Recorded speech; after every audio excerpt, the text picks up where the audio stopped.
What's going on YouTube? Welcome to another video. Imagine this, you've been grinding in the gym for months, pushing your limits, but you're stuck in a plateau. You wonder, how am I training too much? Is it too little?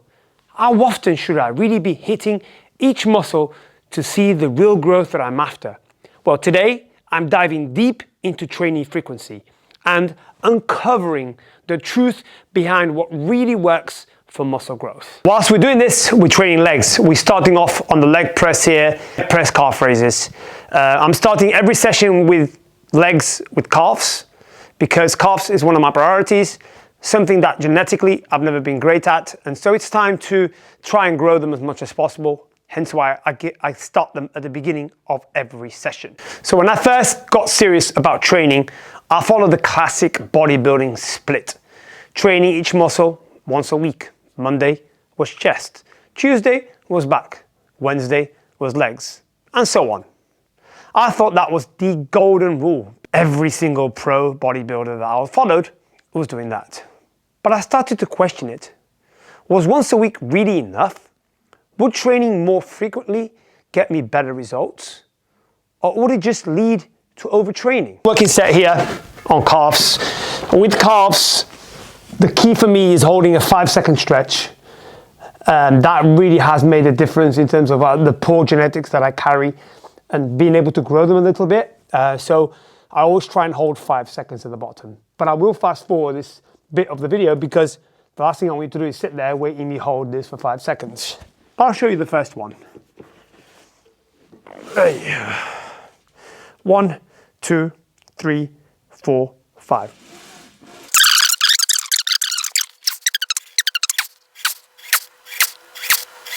Trying to tackle this question of volume, and if you've done even a little bit of research, you'll see that experts have widely different opinions.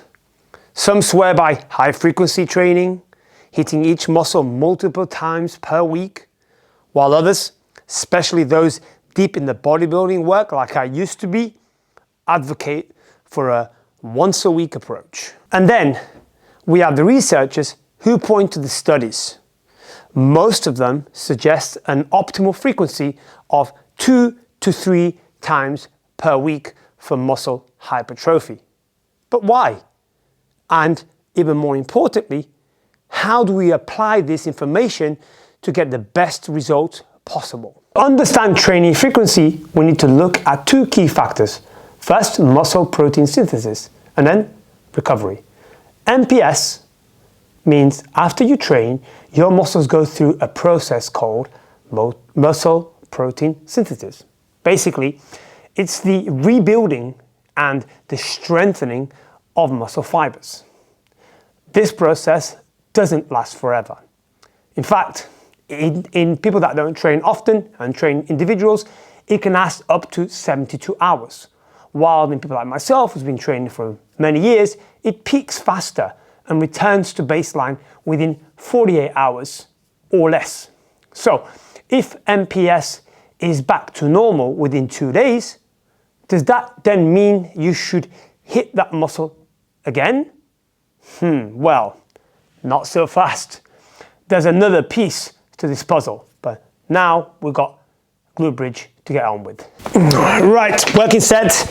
We've got 5 reps on this last time, single leg. The idea is to try and get 6. Progressive overload, which we will be doing a video purely on progressive overload very, very soon.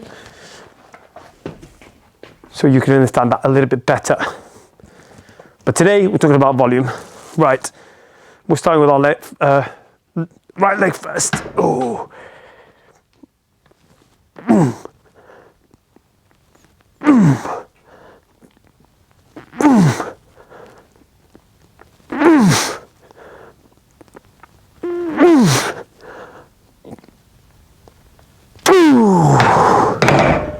Happy with that. 6 reps. I'm gonna rest a little bit before we do the left leg. So imagine this, you destroy your legs on Monday with heavy squats, lunges, Romanian deadlifts. You wake up Tuesday morning, barely able to walk. It's happened to me many times. Your quads feel like they've been run over by a truck. Now, let's say you want to try and train legs again on Wednesday. Yep, not happening. Recovery matters. Muscle damage, central nervous fatigue, and even psychological stress, all of it affects how quickly we recover.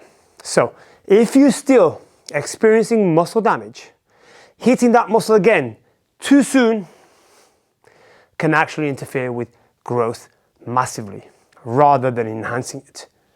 That's not what we want. So moving on to quads,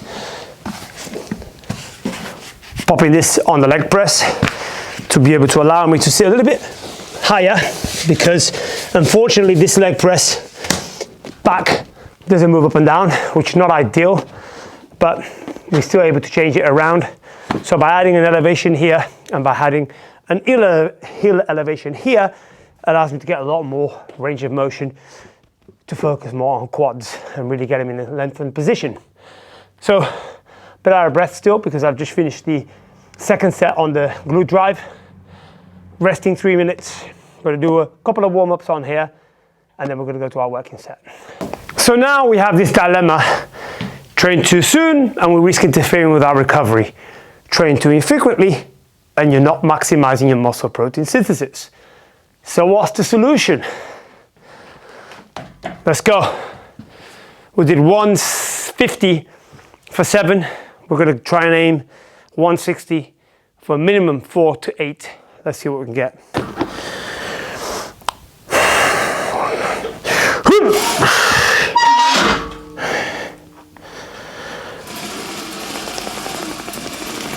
Ooh, easy.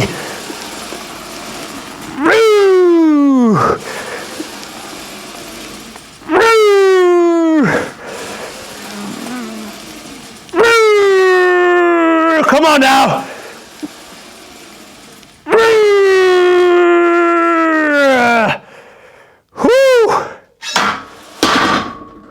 5 reps. I'm happy with that. Again, we're talking about volume today. One of the things we need to take into consideration is the amount of work we do in the session. I've already touched on muscle damage. Lengthened position exercises is going to create a lot of muscle damage. So with experience, you start to plan your workout around that. So for me, one working set here is all I'm going to do because I want to minimize that muscle damage so it doesn't affect me going forward. So for example, tomorrow I'm training upper body. I don't want it to affect that in terms of my central nervous system, but then I also want to train legs again, maybe in 48 to 72 hours. And so I don't want to be sore. I don't want to have muscle damage. If I did 3 or 4 sets of this, potentially I want to create a lot of damage, which then will carry over to that session, and I'm not going to be ready for it. So take that into consideration. So based on research and my own experience working with myself, my client, here's what I've found. If you're a beginner, start by training each muscle twice per week. This ensures that you're stimulating growth without overloading your recovery capacities. If you're more advanced, 2 to 3 times per week works really, really well for most of us. Depending on volume and intensity, if you do high volume workouts, then more recovery time is of course needed. You might stick to twice per week, for example. If you do a bit more lower volume, like I do, then more frequency could work. So training more often. So for me, 3 times to 4 times a week is what I do because my volume is low. But if life is stressful, listen to your body. If you're feeling run down, if you're feeling tired, if you're feeling lack of energy, it's okay to dial back. You need to look at your training. If you're doing too much volume, you're not recovering, you need to assess things. Bear that in mind. Leg extension, we're doing 2 working sets on here because it's short range. A lot less damage when it comes to short range. So I did 1 length and range movement, 1 working set. I don't need to really warm up on this. My quads are fully warmed. ready to go. Don't want to waste a lot of volume and time and effort on warming up when there's no need to warm up, because that's just adding to the volume that we don't want to add. Really, you don't want to create more fatigue if you don't have to. Got 7 on this last time. Let's see. Okay, are we ready, Mr. Barroso? You better be.